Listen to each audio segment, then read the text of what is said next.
कोई भी अच्छा संतान चाहिए, कोई भी अच्छा घर चाहिए, कोई घर बनाना चाहते हैं राइट वास्तु के अनुसार, संतान उत्तम उत्पन्न करना चाहते हैं, या फिर एक जीवन को बैलेंस बनाना चाहते हैं, अच्छा स्वास्थ्यवान, बैलेंस, टेंशन रहित, बिगड़ा हुआ नहीं हो, नहीं तो बीवी बिगड़ी हुई, झगड़ालू, बच्चे बिगड़े हुए, परिवार बिगड़े हुए। तो सबसे पहला खुद को बैलेंस करना पड़ता है, वरना लोग वास्तु वास्तु के बोले कौन वास्तु वास्तु कुछ नहीं, ठीक है भाई कुछ नहीं तो बनाओ घर। अब फिर वो उनका घर तो बन गया, रहने के बाद फिर जीवन पे समस्या चालू। और यहाँ तक भी मैं देखा हूँ जो लोग घर बना के अंदर उस घर में जीवन भर समस्या भोगते हैं। सोचो ऐसा घर है जहाँ ईस्ट एंड नॉर्थ डायरेक्शन पे लेटरिन बना होगा, ईशान कोण पे लेटरिन बना। तो मैं बोला यार कुंडली चेक कर, तेरा लग्न में राहु होगा, नहीं तो सेकंड हाउस में राहु होगा, राहु माने लेटरिन। तो कुंडली के अनुसार उसका लाइफ डिसबैलेंस है, बैलेंस नहीं कर पाया है, तो घर कितना भी कोशिश कर ले बैलेंस घर नहीं बना सकता। ठीक ऐसा ही है कि अगर उसका ज़िंदगी बैलेंस नहीं है, शांत नहीं है, क्रिएटिव नहीं है, परिपूर्णता नहीं है, प्रेम पूर्णता नहीं है, आध्यात्मिक शक्ति नहीं है, शारीरिक शक्ति नहीं है, मानसिक शक्ति नहीं है, आधा पागल है, कभी भी उसका मतलब एक्सीलेटर गियर ब्रेक फेलियर है, हमेशा फेल है, कभी भी एक्सीलेटर दब जाएगा, कभी भी वो ऐसा आदमी तो उत्तम संतान उत्पन्न तो नहीं कर सकता। एक बैलेंस साउंड संतान उत्पन्न करना है तो फिर आपको अपना जीवन को बैलेंस करना पड़ेगा, उसके लिए साधना तपस्या करना पड़ेगा कि मेरा ज़िंदगी कैसे साउंड हो, शांत हो, और एक दूसरे के साथ हस्बैंड वाइफ के साथ सही कोऑर्डिनेशन हो, सही तालमेल हो, एक दूसरे को समझ हो, और एक दूसरे के साथ प्रेम भाईचारा हो, अंडरस्टैंडिंग हो, मेहनत हो। तो ऐसे ही खेती के क्षेत्र में भी है, एग्रीकल्चर। देखो बहुत से लोग ऐसे भी देखा हूँ जो जीवन में कुछ पूजा पाठ नहीं करते, केवल एक बस थोड़ा सा चंदन वगैरह दे दिए और उनके जीवन में कोई प्रॉब्लम नहीं है। और कुछ हैं जो बहुत पूजा पाठ करते हैं और जीवन में समस्या ही समस्या है। तो प्रॉब्लम तो था, लेकिन ये इसमें बहुत कम पूजा पाठ करके भी इसके जीवन में समस्या क्यों नहीं है? क्योंकि वो जानता है जीवन को बैलेंस कैसे करना है। हाँ ठीक है, कोई शनि महादशा है, कोई नेगेटिव महादशा बहुत जोर से चल रहा है और उसको लाइफ में बैलेंस करने करते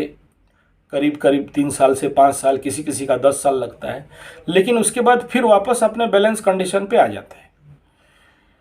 और बैलेंस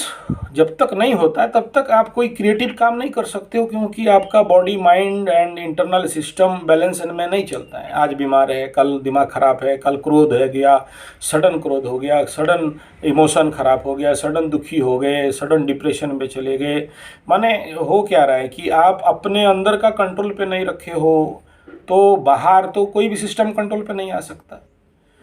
तीसरा इंपॉर्टेंट फैक्ट है कि गेम ऑफ माइंड को फीडिंग क्या देते हो। यूट्यूब देखते हो, कोई मर्डर देख रहे हो, किसी को वो ऐसा फिल्म देखते हो जिसमें 5 मर्डर किया, आदमी का मांस खा गया, और कोई ऐसा फिल्म देख रहा है कि कोई गाड़ी एक्सीडेंट हो गया, ऐसा छोटा छोटा वीडियो जो डराने वाले या मानसिक। तो आप अपने मन को फीडिंग दे रहे हो, नेगेटिव फीडिंग दे रहे हो ऐसा वीडियोस देख के या ऐसा नेगेटिव बात देख के। तो जैसा फीडिंग दोगे मन फिर ऐसा ऐसा सोचने लगेगा, act react and fear system पे चलने लगेगा। तो मन को आप पॉजिटिव भावना, चिंतन और पॉजिटिव एफर्मेशन देना, और शारीरिक लेवल पे रेगुलर आप एट एनी कॉस्ट व्यायाम एक्सरसाइज करना, मॉर्निंग वॉक करना, रनिंग करना, योग व्यायाम प्राणायाम करना, और आपका भोजन व्यवस्था भी बड़ा समन्वय हो, मतलब उसमें पाप पूर्ण नहीं हो, किसी का दान दया और किसी के मतलब वो एक धार्मिक अन्न हो, धार्मिक भोजन हो, और अपने वो कैपेसिटी हो कि हम खुद उत्पन्न कर सकें, तो उसका भी बहुत बड़ा महत्व जीवन पे रहता है। क्योंकि दूसरे का अन्न और दाना तो कभी भी अपने हमारे अंदर का मानविकता को पूर्ण परिपूर्ण नहीं कर पाता है। तो वो जो उसके लिए जो शक्ति चाहिए, वो शक्ति का समन्वय यानी बैलेंस जब तक नहीं हो पाता है, तब तक ना ही कोई अच्छा सृजनात्मक काम कर सकते हैं, सृजनात्मक क्रिएटिव घर बना सकते हैं, सृजनात्मक समन्वयपूर्ण बैलेंसिड संतान जन्म कर सकते हैं, ना ही कोई समन्वित कोई एग्रीकल्चर फार्म हाउस, कोई एनजीओ, कोई एसएचजी, कोई प्रोजेक्ट कुछ भी नहीं कर सकता है जब तक व्यक्ति खुद को अपने अंदर से बैलेंस नहीं कर लेता है। तो खुद जब तक डिस्टर्बेंस है, फिजिकली डिस्टर्ब है, मेंटल डिस्टर्बेंस है, डिजीजेस में है, और अपने जीवन का निर्णय ले नहीं पाता है, यानी जितना देर उसको वो अपने बैलेंसिंग के लिए जो समय देना, जो प्लानिंग करना, और उस प्लानिंग खाली करके डायरी में लिखने से या मन में सोचने से नहीं होगा। प्रैक्टिकल जीवन में उसको उतारना और उसी के ऊपर फोकस करना। डायरी तो लिख देते हैं, कल सुबह उठ के मैं 3 बजे योग करूंगा, 4 बजे प्राणायाम करूंगा, 5 बजे हवन करूंगा, 7 बजे मॉर्निंग वॉक जाऊंगा, 8 बजे आके मैं ड्रिंक लूँगा तुलसी का चाय, और ये सब लिखना कोई प्रॉब्लम नहीं, लगा देते हैं दीवार में। लेकिन जब एप्लीकेशन का टाइम आता है या जीवन पे उतारने का या करने का आता है, तो सब कुछ उल्टा हो जाता है।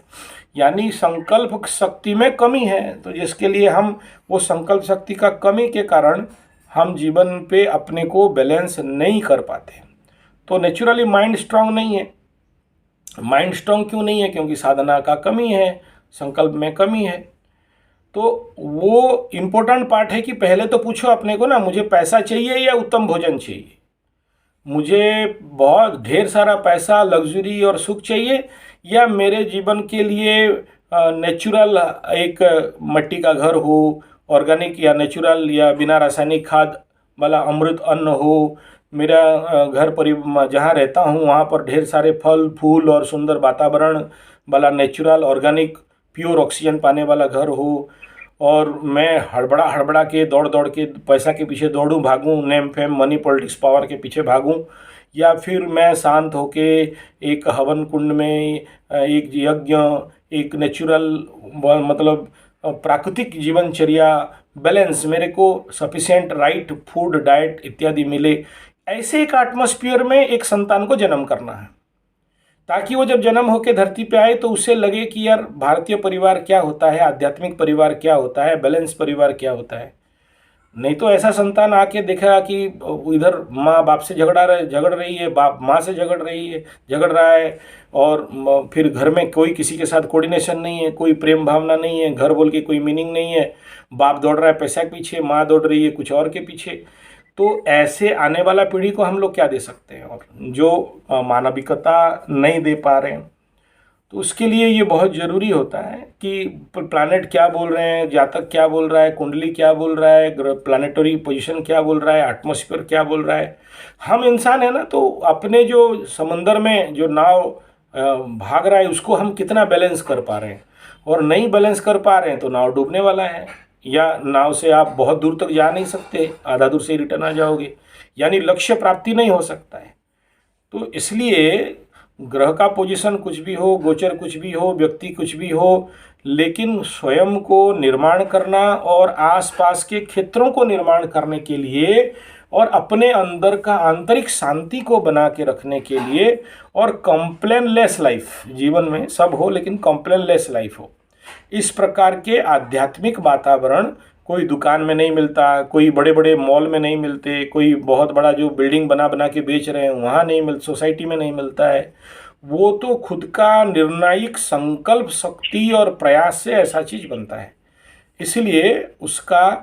उसके लिए प्रयासरत होना, और इन प्रयास से पहले हमेशा एक प्रश्न होना चाहिए, क्या मैं अंदर से बैलेंस हूँ, और अगर मैं बैलेंस नहीं हूँ तो क्यों नहीं हूँ, और क्या करूँगा तो बैलेंस हो जाऊँगा, और उसके लिए मैं कितना एफर्ट कर रहा हूँ, कितना मनी एनर्जी और स्पेस एंड टाइम इस क्षेत्र के लिए दे रहा हूँ, और नहीं दे रहा हूँ तो क्यों नहीं दे रहा हूँ और कैसे करके दूंगा।